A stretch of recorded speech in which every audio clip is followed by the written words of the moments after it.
My name is Erin Wallace, and I was 32 the night my father slid a white envelope across the dinner table to my brother, $60,000 for his down payment. When I asked about my own plans, my mother folded her napkin and said, "You can rent somewhere, honey. You've always been fine. The way you'd tell a waitress the food was fine." My brother got a house that night. I got a compliment sharp enough to shave with. Before we get into what I did over the next 18 months, drop a comment telling me where you're watching from, and subscribe if you've ever been the one who was always fine. In my family, money moved like water, and downhill was always my brother Cole. His totaled car replaced at 19. His college loans paid off when he quit. His maxed credit card cleared with my mother's own savings. Nobody ever explained the rule. I just learnt it the way you learn a stove is hot. I never drowned. I worked through nursing school, took a night shift job in a hospital's paediatric ICU for the pay differential, drove a 12-year-old car, and by the night of that envelope, I had $48,000 quietly saved. $500 at a time since I was 23. Nobody at that table knew it existed. That Sunday, my brother had spent 20 minutes describing a 4-bedroom house with granite countertops. He said granite countertops, 3 separate. Times like a spell, and when the envelope came out for him and I asked gently if there might be help for my own down payment someday, my mother patted my hand twice and delivered the sentence that built everything after. "Oh, honey, you can rent somewhere. You've always been fine." My brother laughed, not meanly, just easily, the way you laugh when the world already agrees with you. I finished my dinner and said almost nothing. Driving home that night, something in me quietly closed a door and locked it.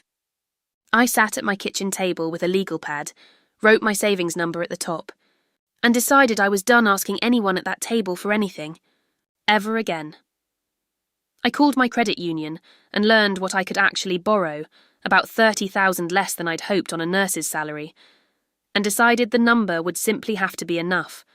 Because I'd make it enough. I found my way to a real estate investors group that met in a church basement, checked out every book the library had on rental property, and eventually caught the attention of an old landlord named Walt Novak, 71, 40 years in the business, who told me flatly that everybody wants to be a landlord until a toilet calls at 2 a.m, then walked off, which somehow made me happier than encouragement would have. I found a rundown 1924 duplex listed at $148,000 and $500, 1 unit occupied by a long-time tenant, and ran the numbers until my legal pad went soft. A low down payment loan, rent covering most of the mortgage. My own housing cost dropping to almost nothing if I lived in the rough unit myself. I called my father, not my mother, and asked if he'd walk the property with me on a Saturday. He sounded genuinely glad to be asked. Then Saturday came and a text arrived instead. My brother's water heater had burst, could we reschedule?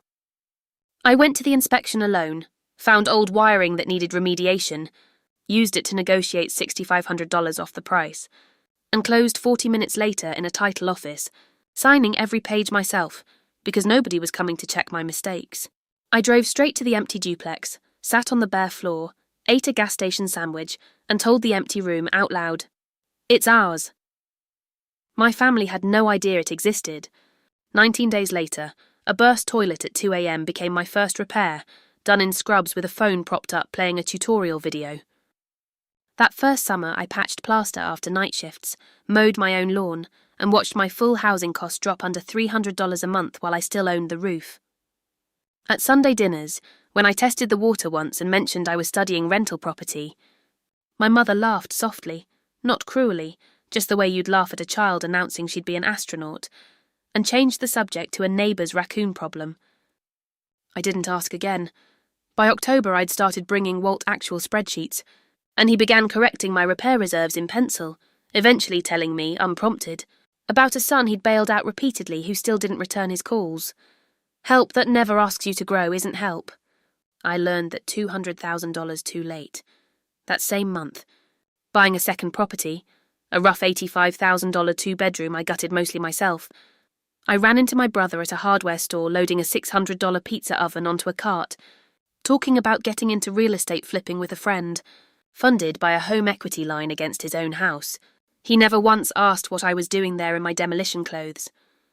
In the cellar of that second property, I found an old oak key rack with 4 brass hooks and wood-burned roses, sanded and oiled it, and hung it by my back door with a promise to myself, 2 keys already earned, 2 more within a year, not $1 of anyone's envelope.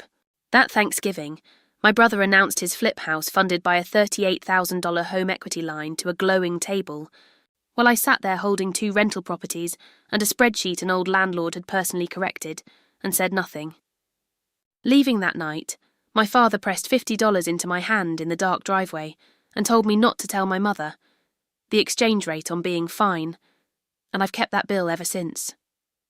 In the spring, I refinanced my second property, pulling out roughly $25,000 tax-free to fund a third, a bungalow near a hospital shuttle stop that rented within days. 3 keys, 1 hook empty. Then Walt called, the only time I'd ever heard him use a phone, and showed me his own first building. A beautifully kept duplex he was ready to sell off before moving to be near his grandchild, offering to carry the note himself at a fair price with one condition: bring him every book, every ledger, clean or not at all. I spread 2 years of records across his kitchen table. He read for over 2 hours, stopped the longest on my very first savings number, and simply said, "Tuesday, my attorney's office." I closed on the 4th property that December, hung the 4th key, and sat on my kitchen floor and cried for 30 seconds, hard, ugly, and then it passed like weather. In February, a local business reporter, who'd heard about me through the investors group, asked to write my story. I nearly said no. Newsprint gets clipped and taped to refrigerators. But a friend's old question kept surfacing. Who exactly are you proving this to? I said yes, on the condition every number got fact-checked. The article ran that Thursday, front page of the business section, my numbers verified, a photo of me on my own porch. By 7 a.m, my phone was a slot machine of texts, and by mid-morning my family's group chat lit up too, my aunt forwarding the page with, "Is this our Erin?" Ice my brother sending a reflexive thumbs up without reading past the headline, my father typing that the brick porch belonged to his own father. From my mother, nothing for 4 full days. On the 5th, she summoned me to the house, where both my parents stood over the folded newspaper like a tribunal.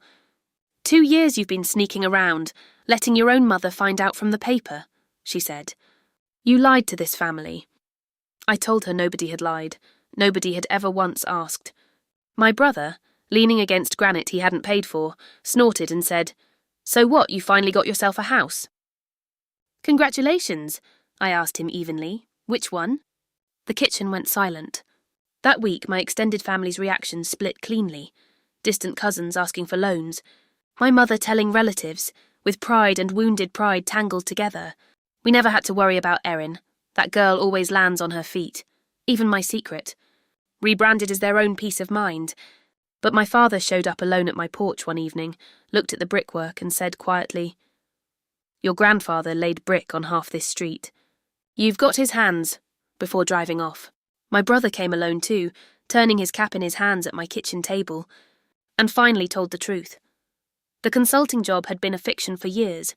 The flip house was underwater. He was 2.5 payments behind on his own mortgage. I had a $60,000 head start, he said, and I'm the one drowning. My mother arrived days later with a coffee cake, toured my duplex, paused at the key rack, and told me, for the first time in 34 years, that her own father had once left an entire family farm to her brother because he needed it more, handing her the same napkin she'd later hand me. "You'll be fine." Then on her way out, she laid the real ask on the table, casual as a coaster, a family meeting Sunday, and could I bring my checkbook, because Kyle was drowning. That Sunday, my father slid a manila folder across the same tablecloth where an envelope had once travelled the other direction, a refinance plan requiring me to co-sign my brother's mortgage, my mother's hand on mine, insisting a signature costs you nothing, and that this was finally my moment to be part of the family. I asked calm, clinical questions instead of signing, payoff amounts, months behind, actual current income, while my mother watched, expecting tears and getting an underwriter.